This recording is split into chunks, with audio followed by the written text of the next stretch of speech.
Yeah, it is another episode of the Autumn Windbags. RJ Clifford, Juan Soto. Let's have some fun today. Inching our way, Juanie boy. By inch. 87 days until Raiders kick off week 1 of the NFL season 2024. Every week, that number just gets a big chunk and another chunk. Next week is going to be the toughest one because we're only going to go from 87 to 80, and it's not going to feel as big because we haven't moved the left number. But luckily, next week will be our 250th episode. Ooh. What's that? Is that bicentennial? No, that's 200. Bicentennial is 200. I don't fucking know. Bicentennial Cinco? Bicentennial? It's something. You're tripping. I don't know what that is. I don't know what it's called, but it'll be 250 episodes of the Autumn Windbag. It'll take some of the sting off. Yeah. To answer everyone's questions, no, we're not doing anything special for 250. But just something to think about. Takes the sting off. We'll have a sale on merch. How about that? I'll be on the other side of the world, so I can't even do like a cool guest or like I won't even have my soundboard. So it'll be actually a below average episode. But I mean, they're all kind of below average. We're being honest. It'll be below average and even for us and with the skid mark. Yeah. But again, there'll be plenty to talk about because minicamp is here. We're recording this on a Wednesday night as always, or as usual. So it's 2 days into minicamp. Some notes are coming out again. No pads, but everyone reported, right? Everyone's there. With a couple stragglers. Colton Miller still recovering from a shoulder issue and a couple stragglers, but just about everyone's there. Mm-hmm. And a lot of cool news and notes coming out. We'll start with the one we thought should be considered very obvious, but it's nice to hear it. Maxx and Wilkins are cooking. Absolutely cooking. The Athletic was there on site. I'm using the Athletic and their notes, but because everyone else kind of shared similar notes. On several occasions, Maxx Crosby disrupted a play, and then immediately after, so would Christian Wilkins. The Raiders gave the free agent defensive tackle $85 million guaranteed to wreak havoc inside, while Crosby blazes a furious path around the end. So a lot of the big themes that we've been seeing from these reports, both at OTAs and here, is that the offense is understandably far behind the defense. 2 quarterbacks, we don't know who it is. Luke Getsy, new system. Linemen, which we'll get to, moving around a little bit, whereas we're returning 8 defensive starters, and we should improve at least 2 of those positions. Certainly Wilkins will be an improvement. And again, now we're third year of Patrick Graham's system. It should be. It makes sense that the defense is going to get the better of the offense, especially this early. And it's just beautiful to see that what we all were 99% sure was going to happen is currently happening. It makes me have a little bit more optimism that what we did to end the season last year is gonna stay pretty true to that. Mm-hmm. I think without Wilkins, it would have been. They are playing two backup quarterbacks like the end of last season. Our defense is doing that again. Yeah. And it just takes one. It's not like we're winning with scheme. The scheme is sound. Don't get me wrong, but when you have those type of playmakers on defense, it only takes one player on defense to ruin an offensive play. So yeah, I think the DBs and linebackers are pretty schemey, but I feel like the defensive line are just like, hey, that's what makes it all thoroughbreds. Yeah, that's what makes it all run. Let them loose. They know that. Scheme around it. Yeah, and I think they know that, and I think Max knew that going into last offseason that the defensive line needed to be special. Which is, I think, one of the reasons why he was a little bit more vocal about having the defensive linemen stick around and all work out together this whole offseason. It always feels good when the most important people on a defense are the biggest. Like, it's not quite the same when like your free safety's the star. It just doesn't feel the same than like the hulking dudes, your defensive tackle and your all-pro defensive end are like the guys. Like, okay, it just feels right. You know what I mean? It just feels like a defense feels right. when they're the leaders and they're the ones running shit. You know, the linebackers might be getting the calls. You know, they might have the green dot, but it's the defensive linemen that it's their room in their side of the ball. Yeah, I mean, honestly, like you take one of the best defenses with some of the best players out there, you know, Ed Reed and whatever with the murderer, what's his name, Ray Lewis. Those guys, Stabatha. Stabatha. Those guys were amazing players in any scheme, in any system, in any era. But you're not telling me that with that Haloti Nada or Siragusa before him, or like Terrell Suggs or some of those guys on there, it didn't make life a little bit easier for those guys. And when you could tell when they spoke, even Ray shut up, you know? And it's hard. How hard it would be to make Ray Lewis shut up. And that's just how it should be on a football team. Like, just put him on the stand. That's a shut how many just put him on the fucking stand. You'll plead the fifth the whole time. Like, I don't think you'll find another person in Raiderland that's like been more vocal about AJ Cole and how much he's done and how like I think how underrated he is despite being so well paid. Like, as good as our defense improved last season, a chunk of that is due to AJ Cole. When every punt was putting him, you know, in the 20, like that was part of it. Every single offensive run had to be like an 80-yard drive, right? Yeah. And even I'm just like, okay, AJ, or you're supposed to shut up when people are talking. When the adults are talking, AJ Cole, like, let the big guys, like, as good as you are, you're a punter. Well, yeah, should be in charge.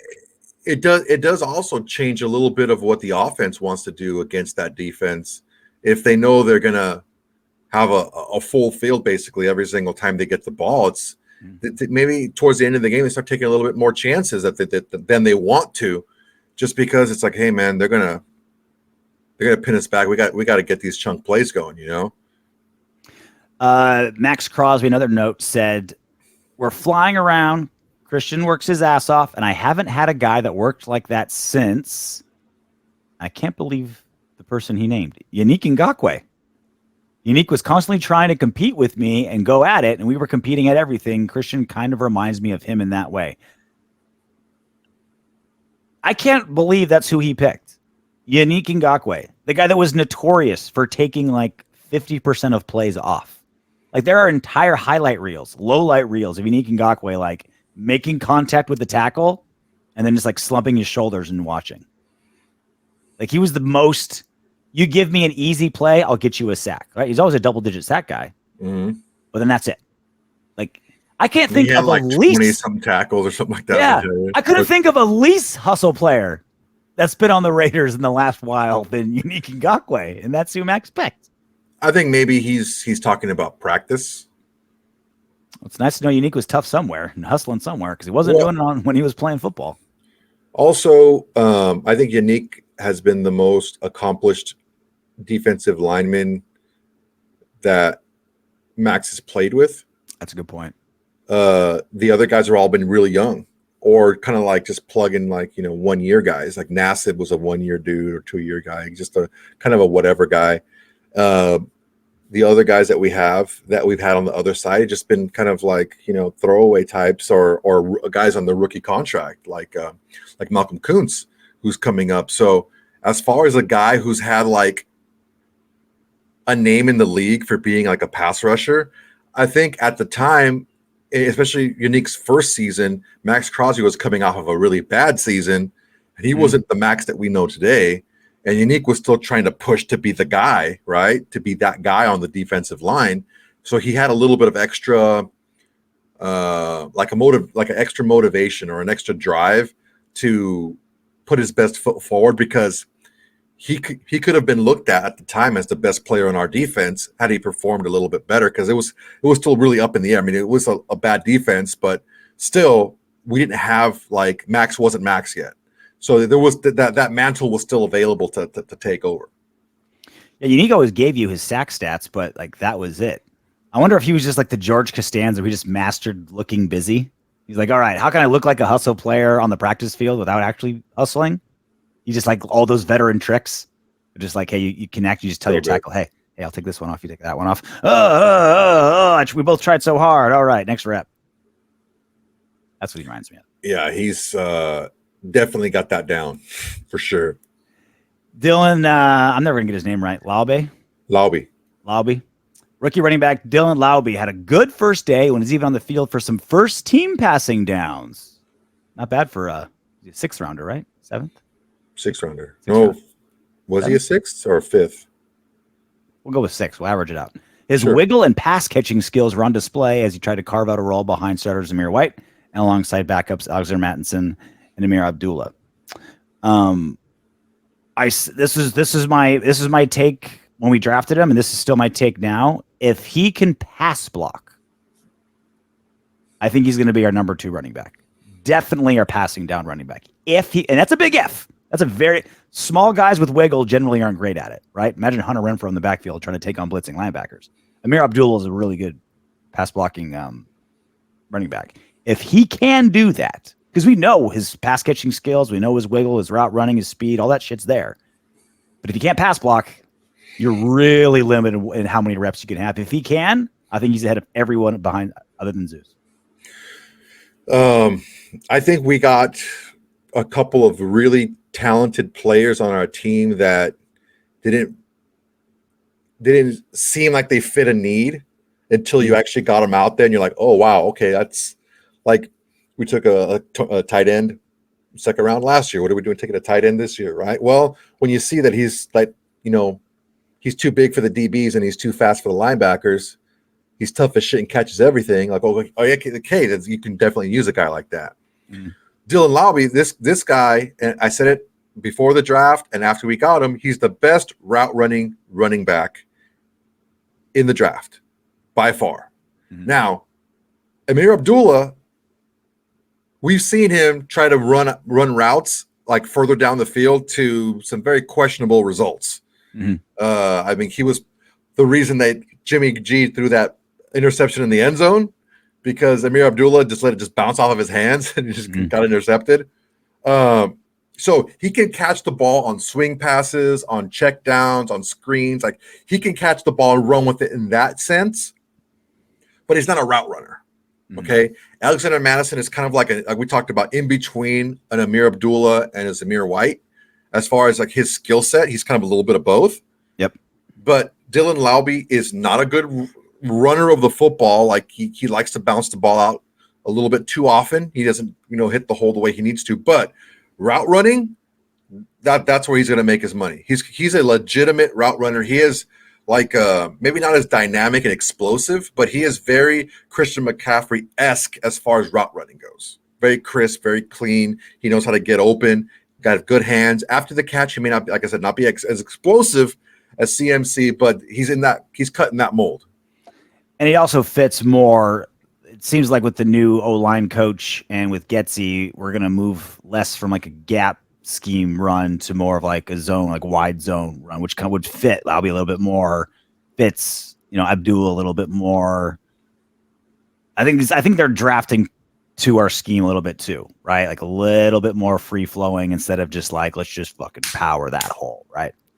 And the ones that are going to be powering that hole, linemen. And we thought we pretty much had the line set when they didn't draft or pick up any right tackles. We're like, okay, I think we pretty much know how the line's going to be set. Apparently there's a little switcheroo. Parham's moving to the right side. Looks like guard Dylan Parham's move to the right side is happening, partially to help out young right tackle Thayer Munford, with rookie Jackson Powers Johnson slowly working his way back from an undisclosed injury. I'm still curious what he has. Veteran Cody. What scares me about undisclosed is he's had concussion issues, and undisclosed is sometimes code for that. We'll see. Veteran Cody Whitehair took first team reps at left guard. Former State Andreas Pete was at left tackle. Colton Miller still in the men from offseason shoulder surgery. Miller on the side working with trainers along with defensive tackle Matthew Butler and linebacker Darren Butler. So switching. Makes sense. You have a little bit more an experienced guard in Parham. Munford, I think they were in the same draft class. Mm-hmm. Oh, no. Were they? Right? Yeah, I think they were. Yeah, they were. Or 2 seasons ago. Yeah, but Parham has, hasn't missed a game, I don't think. Mm-hmm. And Munford just kind of like a spot starter kind of guy, and a couple snaps here and there, so he has a lot more experience. So I can see that happening where, we want to put the young guy in between a couple of vets, right? As far as the rookie JPJ, and then have the other two guys who are, I think third-year guys, solid guys on the right side. I think it's a smart move to be able to kind of like easily spread out the talent and experience level. And I mean, if we can get Jackson Powers Johnson up to where we want him to be and where I think he can get, that's going to be a dominant freaking left side of that line. And it's nice that it seems like they're going left side dominance, right side continuity when they're both guys from the same draft class.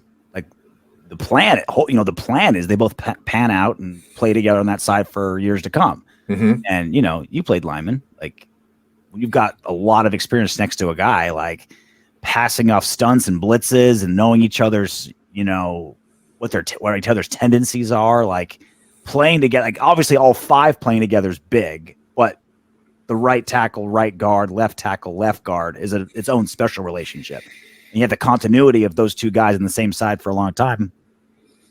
Be great. Yeah, man. I mean, it's like you said, the continuity. What the guy next to you can do well, and what he struggles at. Like the pass off. We talk about the pass off when a lineman's going to the second level. I had a guy that I played with that he just didn't like kind of like passing it off, and he just kind of stuck there. So I knew that I had to kind of like give him a little elbow in the ribs, like, all right, go, like peel off, like I got him. Mm-hmm. He would just want to stick there and stay there. So you kind of get to know these guys' little kind of quirks and stuff. So like I said, the continuity, it's great. I mean, if Jackson Powers Johnson or if anyone misses any time, I think we have a couple of good swing guys with Whitehair being able to go both guard positions, Pete being able to play guard and tackle. And Munford guard and tackle can play both as well. So it's pretty flexible line there. Minshew versus O'Connell. That's what everyone is watching. That's going to be the number one story with every camp offseason until they decide who QB1 is going to be. And even then, QB1, if there's one bad half of a game, they'll be talking about whoever QB2 is. Hey, is it time to throw in QB2? That's going to be the whole season, boys. Buckle up. This isn't going anywhere. So the latest on it, according to The Athletic, quoting, neither Aidan O'Connell nor Gardner Minshew had a good day at practice, though O'Connell was the more accurate of the two. Teammates love O'Connell's improved swagger and consider him one of the leaders, while Minshew was still getting his feet wet with his new team. Minshew has more scrambling ability and likes to make plays off script, so the practice setting may favor O'Connell's plant and rip it style. Makes a lot of sense. That's why we may not see one of them truly take hold of the starting job until the preseason games. So O'Connell was getting, from what I read, the bulk of the first team reps on Tuesday. Minshew was getting the bulk of the first team reps on Wednesday, which is how it should be, right? Mix it up right now. Go back and forth, yeah. It'd be really, really, really tough for a quarterback after OTAs and 2 days of mini camp to like really stand out. But it sounds like neither one of them are. In fact, they're both kind of letting the other one in a little bit. Not looking too great to start out. I mean, this is to be expected. It's the first time everyone's together, going against defenses who have been together. Like these guys have been together for years in the same system, like you said before. It's going to take a little bit of time, very, very, it's like the opposite end of the spectrum as far as defense. It only takes one guy to blow up a play on defense. It takes everyone doing everything right on offense for a play to work. Mm-hmm. So I don't read a lot of Casey Kiefer's stuff from Las Vegas Sun. He's yet another MMA guy that also does Raiders. So all these like Vegas-based Raider guys, or like Adam Hill and Tafer, like a lot of these guys do MMA and Raiders because they're just beat writers there, and that's the base of the UFC. But I liked his little article he did on Las Vegas Sun. Recommend you check it out. And just an overview of minicamp and O'Connell versus Minshew. And here's what he said, which made a light bulb go off in my brain a little bit. It's fair to be encouraged by the strides O'Connell has shown since last season ended, but Minshew is still primed to take over at some point during the Raiders training camp stay in Costa Mesa, California, right next to us, beginning July 19th. The clues are everywhere, and none are more obvious that the 2-year, $25 million contract new general manager Tom Telesco gave Minshew in one of his first orders of business at the helm of the Raiders. Minshew would be one of, if not the single highest paid backup in the NFL if he starts the season behind O'Connell on the depth chart. The free agency deal Minshew signed to join the Raiders from the Indianapolis Colts would immediately look like a mistake, a misallocation of precious resources the team could have used to fill other roster holes. So Casey seems to be leaning that Minshew is going to be the guy eventually. You know how DraftKings and other odds makers, they'll come out with like, here are the odds that Davante Adams gets hurt in week 7. Yeah, shit you can't bet on. Just shit they put out there. They just put out odds, but you can't bet it. Like, it'll be like, oh, here are the odds. You'll go to DraftKings.com and you can't bet it. It's just them doing publicity. Mm-hmm. But I'm still doing it anyway because they're kind of fun. Week 1. So May 7th. These were the odds that came out to be the week 1 starter, Minshew or O'Connell. Mm-hmm. May 7th, a month ago. Minshew minus 400, O'Connell plus 270. 4-1 favorite.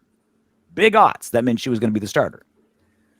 A month later, June 5th, Minshew went from a minus 400 to a minus 225.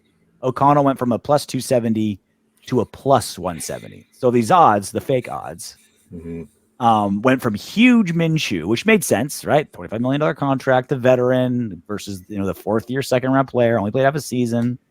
Went from massive to just a standard favorite. Yeah, I think I think someone in DraftKings saw Minshew missing the net altogether a bunch of times, and they saw O'Connell just drilling him in that little basket. They're like, Minshew's van is only so cool. Like, we can only keep him a 4-1 on the van for so long. There was a throw that he just kind of like bounced in the middle of nowhere. Like, where was he throwing that to? Yeah. I mean, look, I think it's a little bit of a lazier take, right? To have this stance. Especially for somebody who's in Vegas, who's in the know. I think this is a pretty lazy take, because if you're looking for a competition for Aidan O'Connell for the simple reason that you're not sure about him, okay? Because of the lack of experience, the lack of offensive coordinator that he had last year, just the lack of development that he was allowed last season. You saw some flashes, but you also saw a lot of shit that you didn't like either. Okay. If you go out and get another quarterback, you're going to want to get a quarterback that can start. You don't want to just get a backup, because then what's the competition that he's beating out if he does beat him out, right? So I can see the reason why you would give Minshew that much money, because this is a direct competition of, I want a guy that can start and win games. I don't just want someone who's the best on our team, right? So it's a little bit of a different mindset than, like, yeah, he's the O'Connell's the incumbent starter, but we don't know a lot about him. He's the incumbent starter because the other 2 guys that were on the roster got released. That's the only reason why he was like the de facto starter, right? So it's a little bit of a different situation. I don't see it as being a waste of funds, because you didn't know when you signed Minshew, and signing just a career backup just to be a backup, it doesn't answer any questions for the coaching staff, because he's not going against anybody who's starting caliber. Well, look, I think that is a general question that Tom Telesco will have to answer to for Mark Davis, right? I think that, not that it's going to be, you're fired, but I can completely understand Mark Davis if on week 1 it's Farva being like, why do we pay this guy $25 million if we were going to start Farva anyway? And you have to have an answer. Telesco's going to have to be, he's the better quarterback. We needed veteranship in our room, and I love the Minshew signing. Even if he doesn't start, it's like, look, we needed some seasoning in our quarterback room. We needed a veteran in there, right?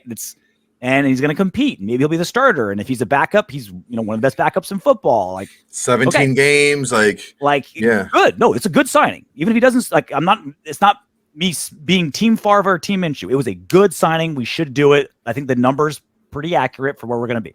But it is an answer that Telesco's going to have. He's going to have an answer, and that answer, hopefully, if that's the case, the answer hopefully should be, did you see Farva in the preseason? He went 25 for 30 and 3 touchdowns, no picks. Like, he's clearly the guy. He's way better. He's going to be our future. Hopefully that's the answer.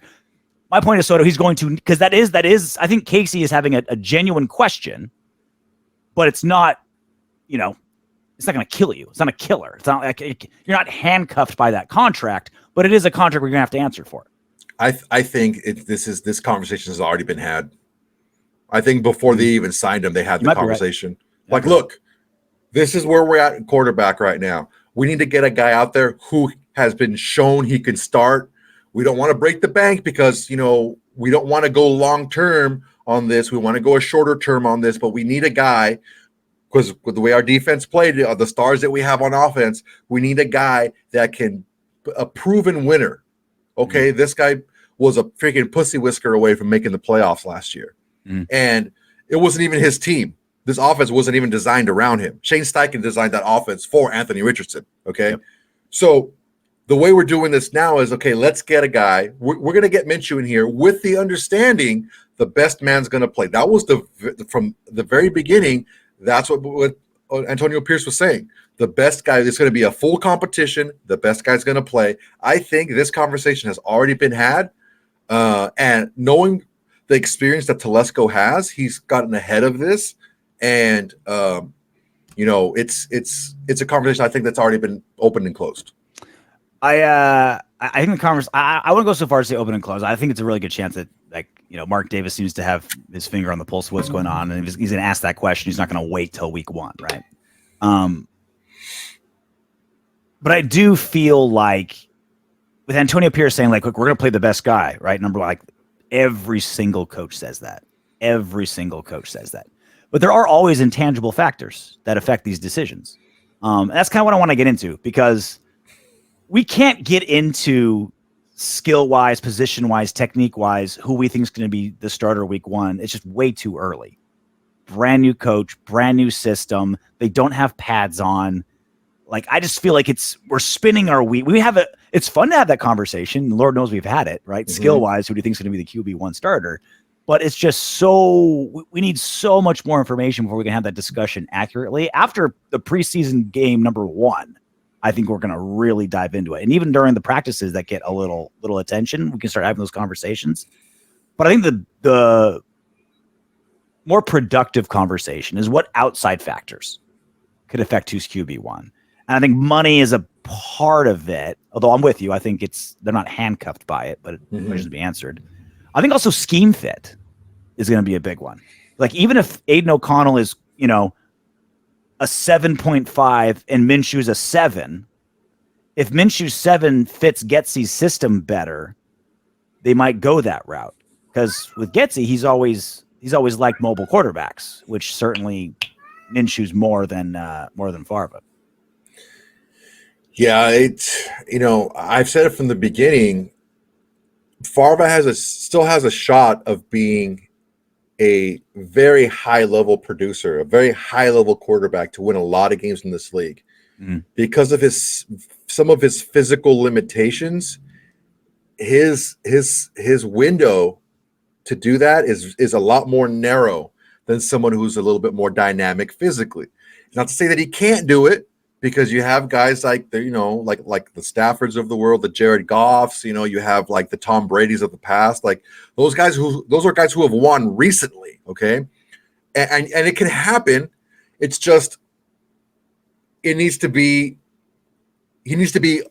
like a superstar up here. You're like a UFC fighter that only uses boxing.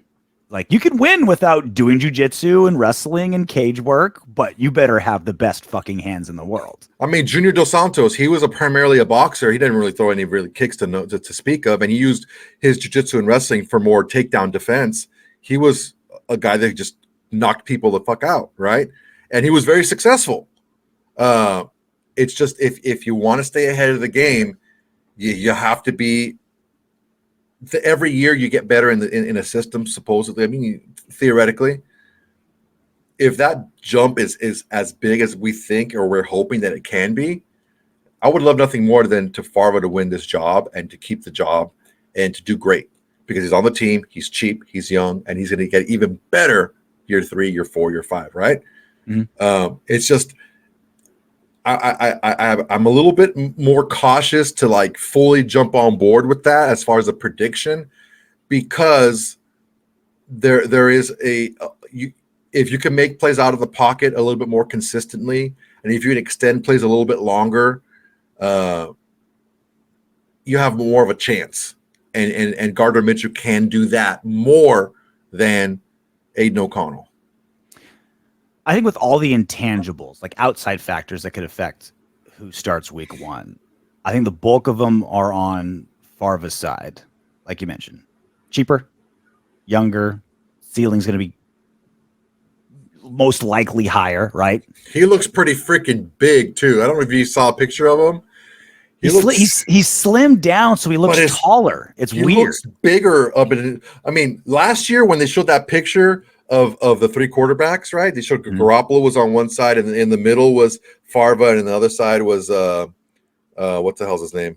Hoyer.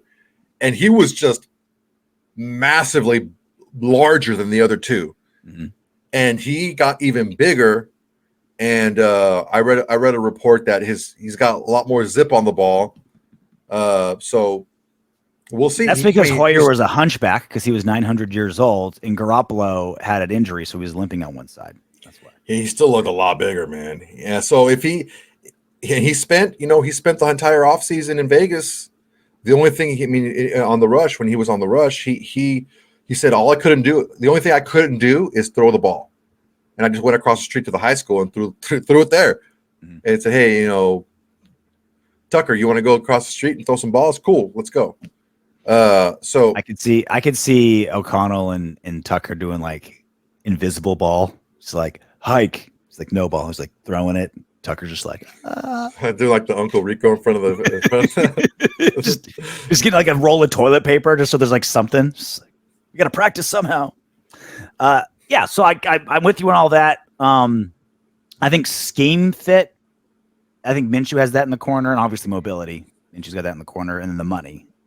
Like as far as like intangibles, like things you can't control, money and scheme is on Minshew's side. Everything else, more or less, is on Favre's side. I think the locker room loves Minshew, but I think they're O'Connell guys. I think he's won that locker room over. I think he's obviously won Antonio Pierce over, which is big. Yeah,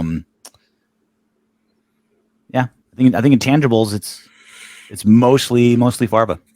There's something to be said for going through the fire and just keeping your head down and coming out the other side and just kind of like blossoming, right? Everyone saw on that team. Everyone saw, and we've heard reports. We've had reporters tell us just how shitty Josh McDaniels was to Favre. Mm-hmm.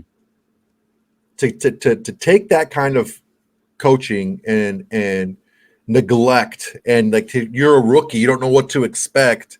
And when you do get your real shot, your offensive coordinator has never been an offensive coordinator before at any level. And you come back, you don't complain, and you work as hard as anybody in the offseason because you're there every single day and you're doing what you have to do.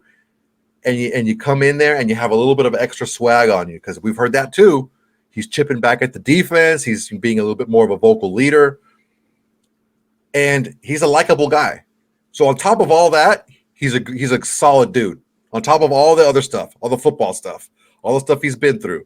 And you're like, you can't help but root for the guy. What do you think Aidan O'Connell shit talk sounds like? Dude, you know what? I think honestly, look, I think he could surprise you. I think he'll surprise. He won't cuss, but I think he'll surprise you. I think it's because he's so monotone. I don't think it's going to be swear. Very, very devout Christian. He's not in your face. Not a lot of bravado. It's got to just be like, oh my God, what? You got 3 Bibles in your pocket? You're moving so slow. Just like something super lame. You know what? Honestly, I think he'll surprise you, man. So I play with a couple of guys, 2 brothers, right? And they were like super athletes, dude. Like just super, like the most athletic guys in the school, basically. Mm-hmm. And they were just super chill dudes, really nice guys. super religious. One of them actually became a priest after he graduated. He went to college for a year, then he went to a seminary, became a priest. But they were like, when we played basketball, like when I lived at a house that we had a basketball hoop in the driveway, and all the friends would come over and play basketball there, and then they would chirp like they wouldn't stop, and they would fist fight like right in fact, dude, you guys are fighting again. But I mean, they were super competitive, but when that was over, they were just regular dudes, real nice guys.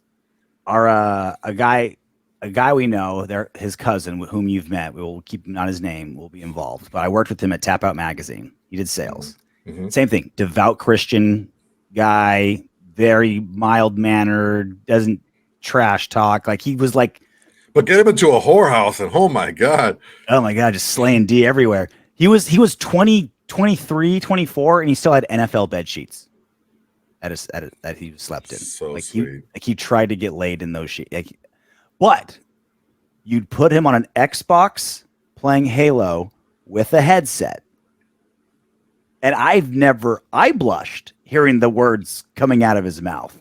Just like the talking like a January 6er or what? Oh my God. I was just like, dude, NWA would blush hearing that shit. I was like, what the like you were just like you went to church this morning. Is that a new 2 Live Crew album? Oh my God. Some situations, man, some predicaments, bring it out of people. Bring it out of you for sure. And I genuinely want to hear what Aidan O'Connell's shit talk sounds like. Just out of he's going to be mic'd up. I mean, he's got to be mic'd up. He's got to be mic'd up in training camp. I can't wait to hear it. I'm so excited to hear it. Darren Waller retired. Who? Tall guy, played tight end, head tattoos, got a voice like an angel. You know, Darren Waller. Remember him? Oh, that guy. He was walking away this offseason. He's leaving roughly $30 million on the table of that contract that ever since he got that 103, ever since he caught those 103 balls, he just didn't seem like he really was that interested in football. He had those 2 magical seasons with us, just unbelievable seasons, 1,000 yards each. He's still the all-time record holder for receptions in a season. All those things. If you want to check it out, go to his YouTube page. He had about a 17-minute video of him just sitting there kind of going over everything. And it was kind of reflective a little bit. Like he got kind of weird, like with astrology. He's like, yeah. You put in like your name and like this, and it tells you your personality and says I have a dual personality. I have to pursue multiple things. You're like, all right, bro, you do you. You do you. Very self-reflective. But you can tell like he's a guy that. I have a question. Sorry. Yeah. Did any of those things you put in? Did any one of those things you put in equal $30 million? I mean, well, and you got to imagine it's got to be less. Kelce Plum, is not making anything close to what he was making. Oh, there's Splitsville, bro. I know, but she's gonna be taking half that shit, right? I don't know what the. No. I don't know what the. You don't think so? I think the rules are a little bit different in Vegas. Yeah, I don't know what the Nevada state laws are on that. If it was in California, she'd be taking his left nut, but yeah, I don't think so. I don't think that's the way it works in Vegas. But it was really reflective, and if you got 17 minutes of time, it might be worth it. If you're, he gave us at least two great years. I haven't watched it. But he was very complimentary of the Raiders. Take a listen. Can't say enough about the Raiders, Oakland and Las Vegas. Reggie McKenzie, GM at the time in 2018, Coach Gruden, just taking a chance off of seeing me running around in a pregame workout, and that opportunity being enough for me to change my life. My boy Frank Smith was my tight end coach for 3 years. So those are the best years of my life playing football with the guys that were in that room. Foster, Derek Carrier, man, amazing memories. The best years of his life were playing football for the Raiders, not childhood memories at his grandma's farm, not playing high school ball, not playing at Georgia Tech, not sucking on that crack pipe, not all those other things. That's kind of nice to hear that it was that good of an experience for him with the Raiders. So we're a little different. Like I'll root for ex-Raiders that are still playing as long as whatever they do doesn't negatively affect the Raiders even one iota. You're like, look, if you're not on the Raiders, I'm done with you till retirement. So Yeah. he's retired now, right? He's no longer a threat in any way, shape, or form. What is his legacy, Darren Waller? Because it's a little complicated. I think it's 103. The 103 catches. That's his legacy. I think that guys like him, guys who have come from one extreme to the other, if they don't really love the game, it's almost like, and I've seen it happen before in my personal life, where guys, we've trained with a guy like that who just was, I think he was like an undefeated fighter, and he decided, I don't want to fight anymore. I want to go work for SpaceX. And I want to be I want to race motorcycles. And now I want to do photography. And I want to be a DJ. And everything he does, he's amazing at, right? Well, I think because of where Darren Waller came from and what he's experienced, I think he wants to cram a lot of life as fast as he can, because he knows that it can be taken away from him quickly. And I think Max is the other end of that spectrum, where he's like, I want to give everything I have to one thing and be the best that I can for as long as I can at one thing. So there's a couple of different philosophies as far as that goes. You know what? As long as he's happy, more power to him, man. I joke around and kid around like, who's that? Sucking on a crack pipe, all that stuff, whatever. He played hard. He gave everything he had. He put his body on the line for us, and he's retired now. And well, he was with us for more than 2 seasons, but after that last 103-yard reception, he didn't give us everything he had after that. Look, he still gave more than whatever he gave, more than any of us did. So I applaud him. I applaud him. Thank you very much for your time. I appreciate you. You were a great player. Unfortunately, we didn't win while you were here. And good luck making subpar music. I think there's a extra complication too with how he left, because it was like you said, back-to-back amazing seasons, Pro Bowl seasons, all-time receptions leader, and then he just stopped being that. And was it injuries? Was it Kelce? Did he relapse? Was it lack of focus? Did he think his music career took over? That's what was frustrating, because guys will be great and then just not be because they got old or got hurt or other things. But it felt like Darren Waller got in Darren Waller's way, as opposed to purely father time, or he just didn't get along with his coach, or other things. And that's what kind of made it extra frustrating for him to not get things going. And I think also just very tangibly, I think Darren Waller represents the greatest roster move John Gruden and Mike Mayock made. We point all day long to all of their terrible roster moves. Darren Waller was their masterpiece.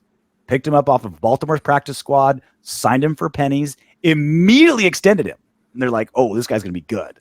Let's immediately extend him. Got him back-to-back Pro Bowl years as the 17th highest paid tight end. It was their bet.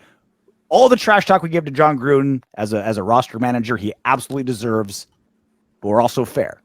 He handled Darren Waller beautifully. That was his opus. That was like the one that he can really hang his hat on. And it's man, that was it. That was it 100%, because he got one. He got one. He got one there. He scored a 100% A+. You know what? I'm going to show you, and I think you know what I'm going to show. I'm going to show you the moment I think we all knew that the Darren Waller train ride was over.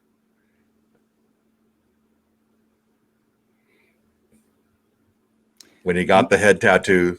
When he was missing work. To get a head tattoo. Yeah. Not a great sign. Yeah. I think once we saw, I think you and I even said it like, uh-oh, that's not good.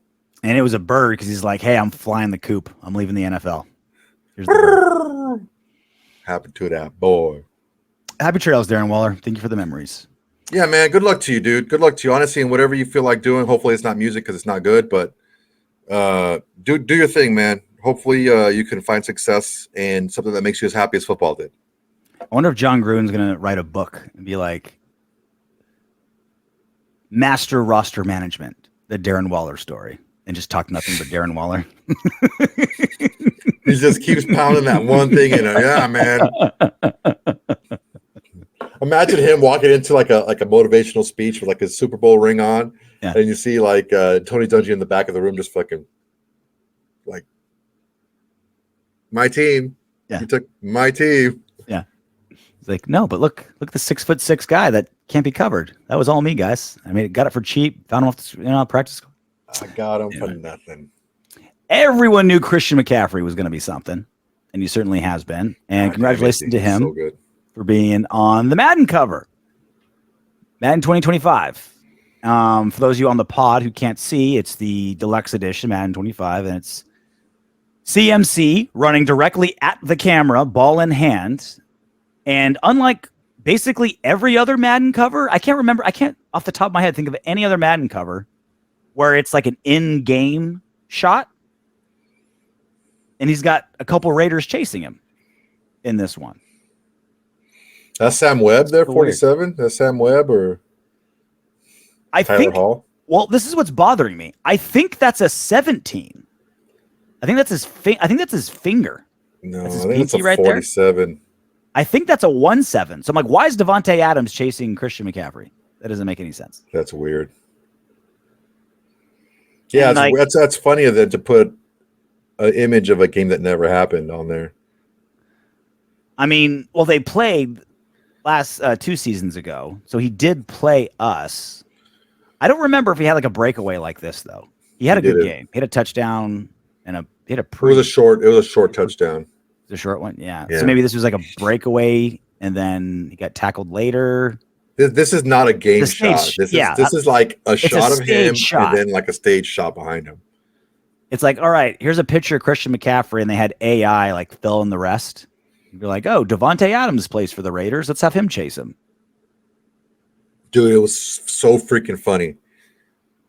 This guy, I don't know who it was, but he tweeted out something like, it was a crazy game. Crazy practice. Jacorian Bennett intercepted. Aidan O'Connell, whatever, right? Mm-hmm. And then this other account tweeted out, great job today by the Raiders' Jacorian Bennett, who in the game in last night's game, intercepted a ball from the Raiders' Aidan O'Connell. So it was like it was an AI bot. It's an AI account that just takes information that certain, like, they fish for information that says Raiders. They read the box score and they'll make a whole thing out of it. It wasn't even that. It was just a tweet that went out, and the AI bot just tweeted out another tweet. We're like, oh my god, dude, this is so. When people get lazy like that and they get caught, it's rough. I think Madden or EA Sports just wanted really, really cool uniforms on the cover. So like, all right, these Raiders jerseys will move some units because they look so fucking badass. So how do we put them on there? Let's just AI some Raiders chasing CMC. Whatever. Yeah. I tweeted you this video, and I couldn't wait. I couldn't wait to do it. I couldn't wait to talk about this.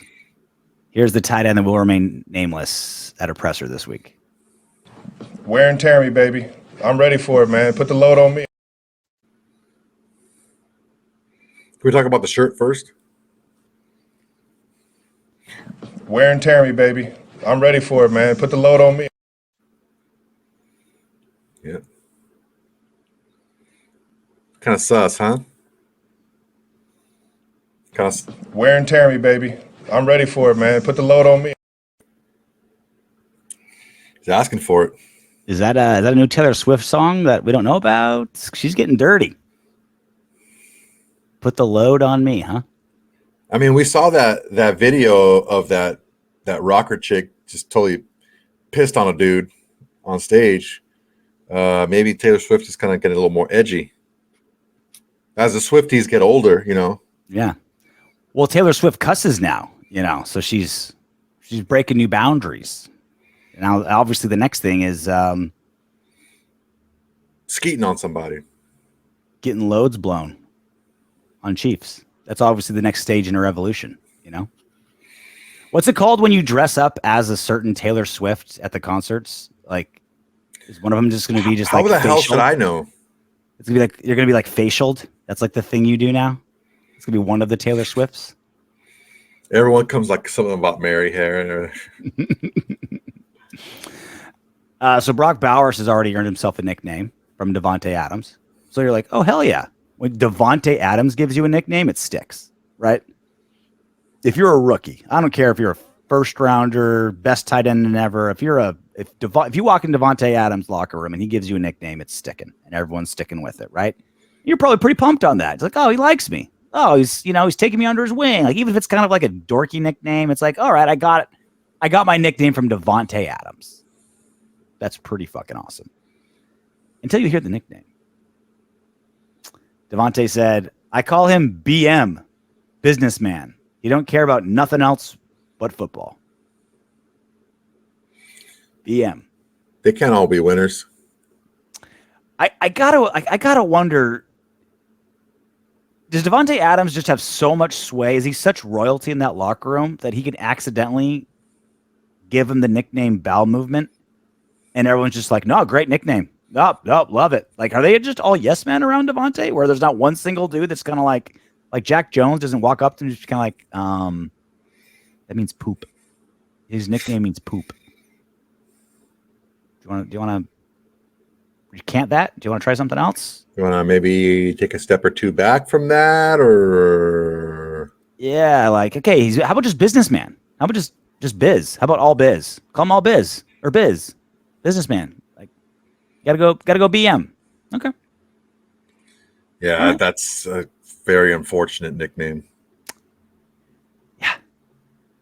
It has to be tongue in cheek, right? It has to be like, all right, we're picking on the rookie. We're picking on the rookie a little bit. I think they could find something a little bit more universal than BM, because honestly, like, not everyone knows what a BM is. I don't know, man. It's kind of cringe, you know. We had this the fights were in the Philippines years ago, 6 years ago, whenever the UFC was last in the Philippines. Oh, back home in the Philippines. And we were working, so the shows we were working, because of the time change, like, the fights ended at 9 a.m. in the morning or something. Mm-hmm. And so one of the girls, one of the PAs, sent an email. It was a work email to 5 people, and we were talking about getting Bloody Marys. But because it was a work email, she didn't want to be like, oh, we're gonna go get drinks. So she's like, who wants a BM on a work email? I like a good BM. And Kelly, I think your plan to thwart HR went exactly the wrong direction. And the answer to both your questions is yes. I'll take both, please. Yes. I'll take a good BM and then drink a good BM. No big deal. We're doing some What Up Windbags? Let's do it. As good as I want to do a BM. Kirby Kessner, pay Gruden each week to be on the show. Totally worth the $100 for a weekly cameo.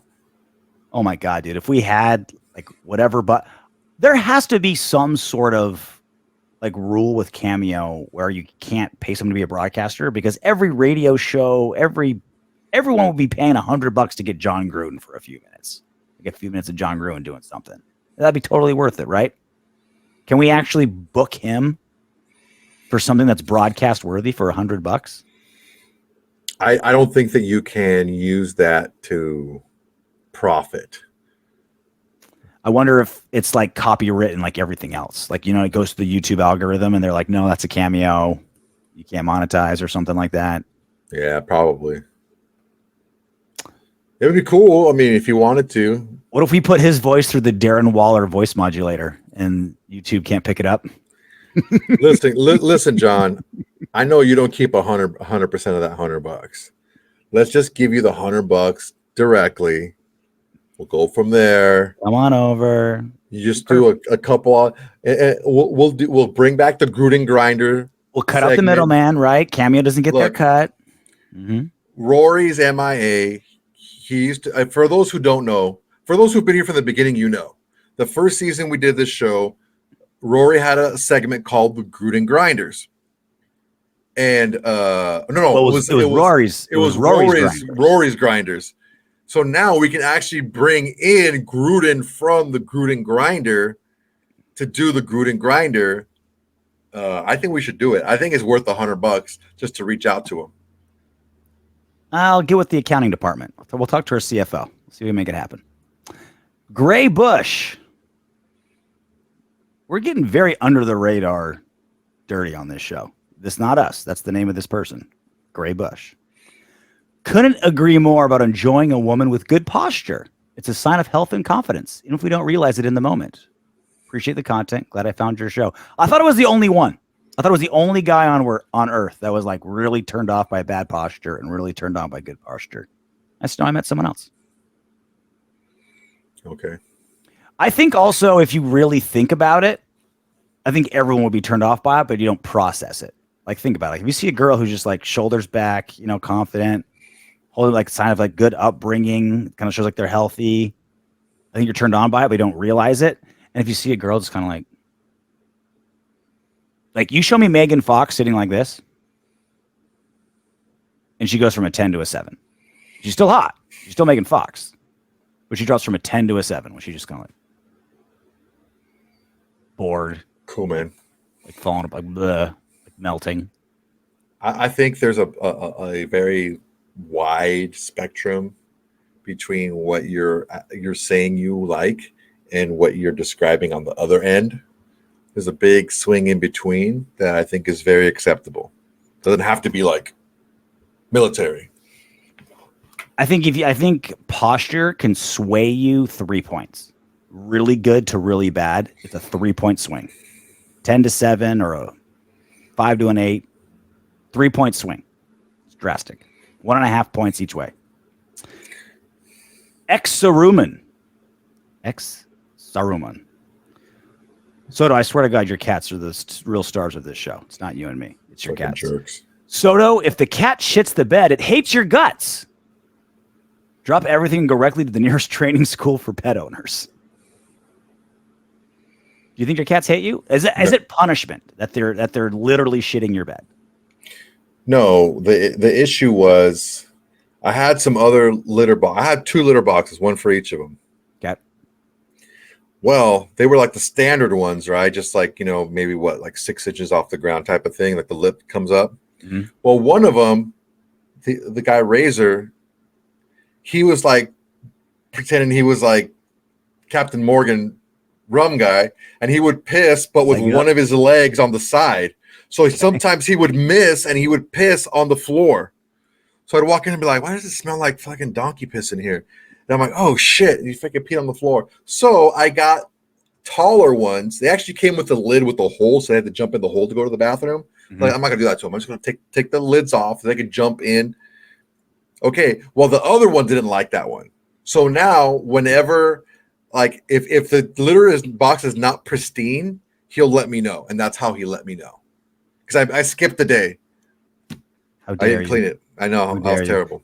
You deserved a punishment. The cat's like, look what you made me do, Soto. Look what you made me do. Yeah, I feel like a battered wife over here.